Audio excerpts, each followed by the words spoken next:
sido un gato, un árbol y una periodista. Y vuelve a suceder. Me pregunto a dónde iré esta vez. ¿Qué es eso? ¡Ah! Esa baguette está repleta de carne. Ahí hay tocino. Tocino canadiense.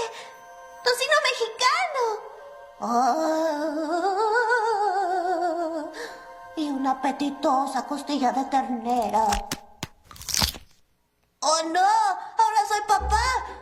¡Oh! Estoy en un estúpido y aburrido ballet. ¡Oh! ¡Despierta! ¡Tus ronquidos molestan a los bailarines! ¿Cómo puedes avergonzarme así? ¡Ay, no te agrada nada que no tenga violencia!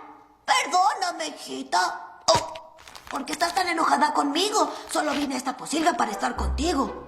Oh, ¿qué pasó con mi super rosquilla?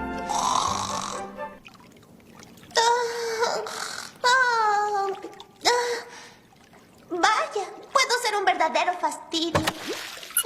Cielos, debo ser más tolerante con papá. Después de todo, me llevó al ballet, a la exposición del Smithsoniano. Es más, me lleva a los lugares que detesta. Mi amigo el brujo fue y me dijo cómo hacer pam, pam, pam, pam. Mi amigo el brujo fue y me dijo qué comer. Hola, hija. Hola, papá, ¿cómo estuvo? Fui a dar un paseo sin abandonar el edificio. ¿Y cómo te fue a ti? Muy bien. Pero, ¿qué te parece si hacemos algo que ambos disfrutemos? Ay, ¿cómo que? ¡Ay, mamá! ¡Mira cómo se quema! ¿Existe algo mejor que esto? No para mí, papá.